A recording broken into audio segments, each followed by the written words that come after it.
Cette soirée a été une belle soirée de débat. On a pu avoir des échanges, finalement des visions de différents projets éducatifs, avec également les avis des internautes. Et finalement, nous, au SNES FSU, on a conçu cette soirée comme s'inscrivant dans la façon dont on conçoit le dialogue aussi avec nos collègues. On est le premier syndicat dans les collèges et les lycées. On rencontre nos collègues dans les établissements scolaires, on organise des stages, on les consulte aussi.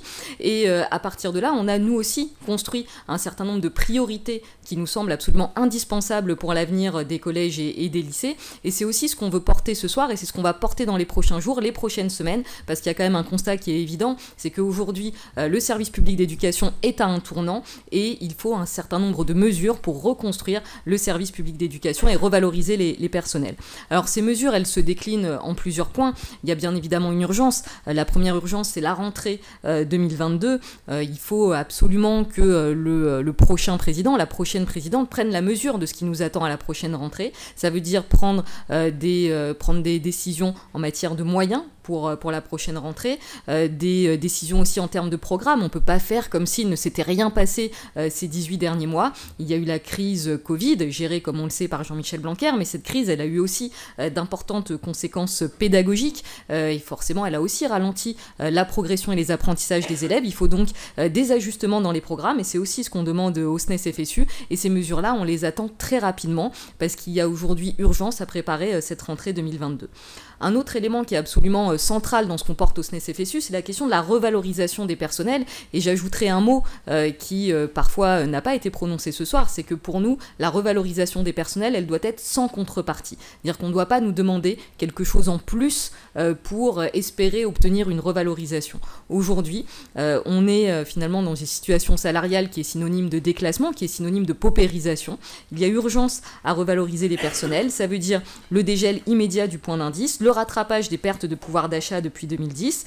Si on regarde par exemple pour un certifié, une augmentation immédiate de 5% du point d'indice avec l'ajout de 70 points pour tous, ça ferait 250 € de plus pour un stagiaire, 300 € de plus pour un professeur qui est au 6e ou au 7e échelon. Voilà des mesures qui doivent être prises le plus rapidement possible en inscrivant ensuite cette revalorisation sur le court et le moyen terme tout au long du quinquennat. En tout cas, c'est une exigence très forte du SNES FSU et c'est celle qu'on portera très rapidement auprès du nouveau pouvoir en place.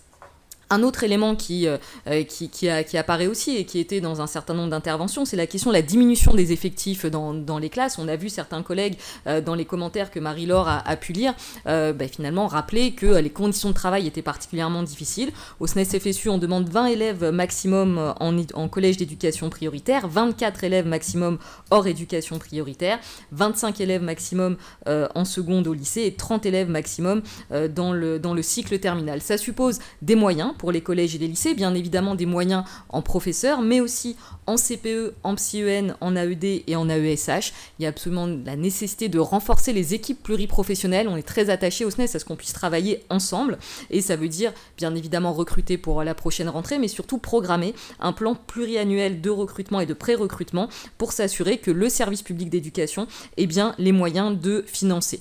Et c'est bien évidemment la question des moyens humains, mais aussi de la façon dont on va assurer les enseignements. Encore aujourd'hui, trop souvent, c'est un certain nombre d'enseignements, des options sont mises en concurrence les unes les autres. Il faut absolument financer les dédoublements, les options dans les DGH des établissements pour que justement il n'y ait pas cette concurrence entre enseignements, voire entre établissements.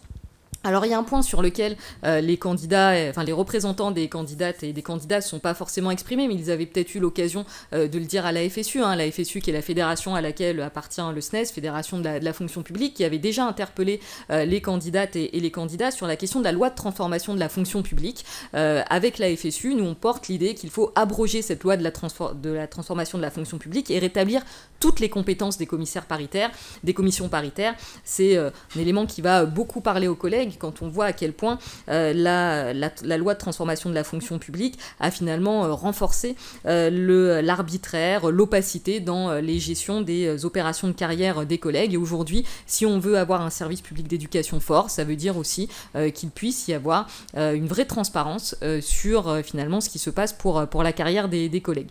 On a beaucoup évoqué ce soir la question du collège et du lycée. Il va de soi qu'il faut reconstruire le collège qui a été laissé bien mal en point par la réforme réforme menée en 2016 et qui aujourd'hui est dans un état qui est dans une situation assez difficile. Il faut avoir des horaires d'enseignement disciplinaire dans des grilles nationales. Il faut abandonner l'AP et les EPI qui de toute façon sont tombés un peu en déliquescence, mais il faut en tout cas finalement nous enlever ces dispositifs-là pour nous laisser la possibilité de construire une véritable interdisciplinarité pour permettre la réussite de tous les élèves. Sur la réforme du lycée et du baccalauréat, le SNES-FSU a dit beaucoup de choses pendant ce quinquennat et a mené les luttes sur la question de des réformes Blanquer.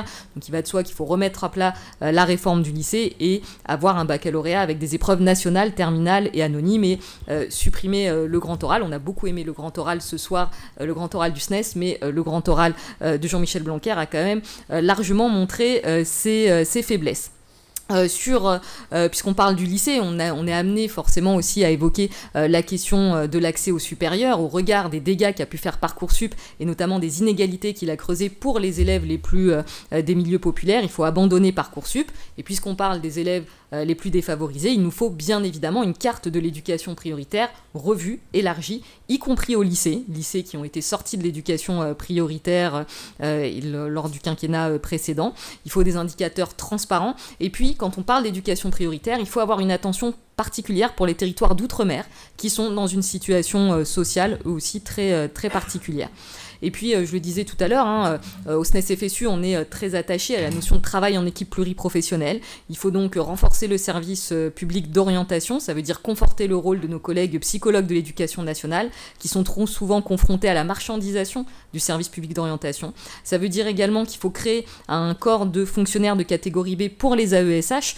C'est un élément absolument incontournable que de créer un statut pour nos collègues AESH et de supprimer également les PIAL. On sait que les PIAL, ce sont vraiment des outils qui font mal aux conditions de travail, tellement ils sont synonymes de flexibilité. Donc il faut supprimer ces PIAL et permettre à nos collègues AESH de pouvoir exercer leur métier dans les meilleures conditions possibles.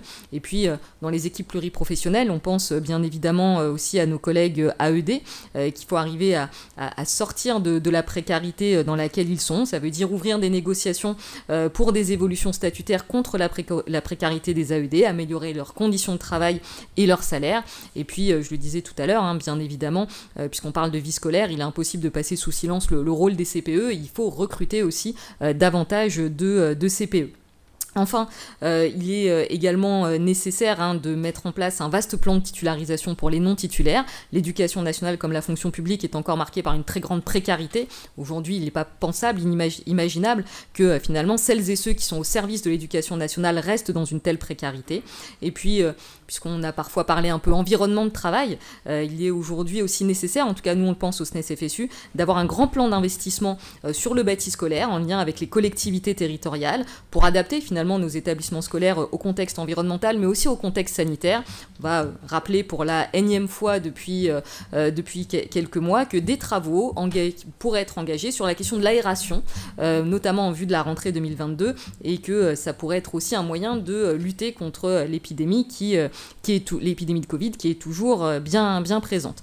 Donc voilà, comme on le voit, le SNES-FSU a un grand nombre de propositions qui couvrent aussi bien les questions de revalorisation, les questions d'organisation des enseignements, finalement aussi des conditions de travail de tous les collègues qui sont présents dans les collèges et les lycées. Et c'est aussi ça la force du SNES-FSU, c'est en tant que premier syndicat dans le second degré d'avoir construit son projet avec les collègues, dans les établissements, les réunions, les stages, d'avoir construit son projet pour les collègues. Et puis maintenant, c'est bien ensemble qu'on va porter ce projet-là. À la sortie de cette réunion, aller interpeller les candidates et les candidats pour montrer quelles sont les priorités, ce qu'on veut pour le second degré. Et puis après, continuer à porter ça, continuer aussi à porter ce projet vis-à-vis des candidats aux élections législatives, partager ce projet avec nos collègues dans les établissements scolaires, avec nos collègues, avec les parents d'élèves, parce qu'aujourd'hui, il y a quand même un impératif, il y a quand même une urgence, c'est de reconstruire les collèges et les lycées, de reconstruire le service public et surtout de revaloriser les personnels. Et ça, on y arrivera